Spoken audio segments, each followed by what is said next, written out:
बिस्मिल्लाहिर्रहमानिर्रहीम। नाज़रीन, मैं अपने यूट्यूब चैनल इस्लामिक रेंज पे आपको खुशामदीद कहता हूँ। दोस्तों, इस वक्त हज़रत दाता गंजबख्श रहमतुल्लाह अलैह हजवेरी के उर्स मुबारक के सिलसिले में आखिरी दिन यानी आखिरी तकरीबात चल रही हैं। आप देख रहे होंगे कि इस वक्त कितना हजूम है आपके दरबार पर। बहुत ज़्यादा लोग आपके अकीदतमंद आए हुए हैं। आप ये सारी सूरत हाल देख सकते हैं। दोस्तों, हज़रत दाता गंजबख्श रहमतुल्लाह अलैह हजवेरी, जैसा कि अल्लाह ताला कुरान पाक में फरमाता है कि ये अल्लाह के जो दोस्त होते हैं ना, इनको ना कोई खौफ है, ना इनको गम है और ना ही ये रंजीदा होंगे। तो इन्हीं लोगों ने ये इस्लाम को आज तक ज़िंदा रखा है। जितने भी औलिया इकराम गुज़रे हैं उनमें से आपका एक बहुत बड़ा मुकाम है। आप किसी तारफ़ के मोहताज नहीं हैं। दोस्तों, आप देख सकते हैं, इसकी मिसाल आपके सामने है। जितने लोग इस वक्त जौक दर जौक आपके मज़ार शरीफ पर हाज़िरी दे रहे हैं, ये सारे लोग आपके अकीदतमंद हैं। दोस्तों, आपकी करामात की बात की जाए तो आपकी करामात बहुत ज़्यादा हैं, और जिनमें आपने एक मशहूर करामात आपने सुनी होगी और पढ़ी भी होगी कि आपने किबला शरीफ का रुख किस तरह सीधा किया। ये सामने आप देखेंगे वो मकाम है, वो मैं आपको दिखा नहीं सकता, बहुत रश है। यहाँ हज़रत दाता गंजबख्श रहमतुल्लाह अलैह हजवेरी ने जमात कराई, और पीछे जितने भी उस वक्त के उलमा हजरात थे जिन्होंने एतराज़ किया था कि मस्जिद का किबला नहीं थी, तो इंशाअल्लाह ताला अल्लाह के फजलो करम से उन तमाम ने डायरेक्ट अपनी आँखों से किबला शरीफ का नज़ारा किया। तो उसके बाद दोस्तों वो आपके बहुत पैरोकार हो गए और आपकी शोहरत बहुत ज़्यादा पहुँच गई। इसके साथ आप देख रहे होंगे ये लोग कितने जोश से, वलवला अंदाज से आपके मज़ार शरीफ पर हाज़िरी दे रहे हैं। आगे जाया नहीं जा रहा क्योंकि बहुत ज़्यादा रश है। इस वजह से अब मैं इस क्लिप को बंद कर रहा हूँ और इसके बाद आपको और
हज मेरी साडी निस्बत है हज मेरी साडी निस्बत है हज मेरी दाता लाउंदा नहीं तेरी जिसने दाता नू मना लिया करम हो गया जिसने दाता नू मना लिया करम हो गया दाता दा करम हो गया दाता दा करम हो गया तेरे मंगते अर्जा कर दे तेरे मंगते अर्जा कर दे तेरे मंगते अर्जा कर दे दाता खाली झोली भर दे जिसने दाता नू मना लिया कर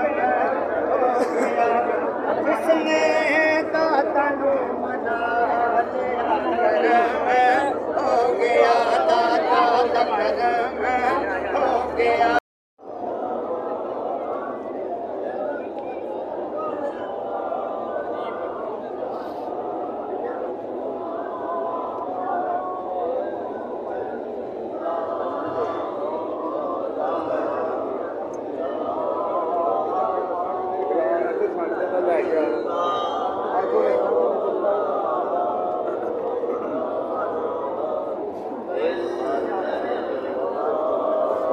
किस्मत चंगी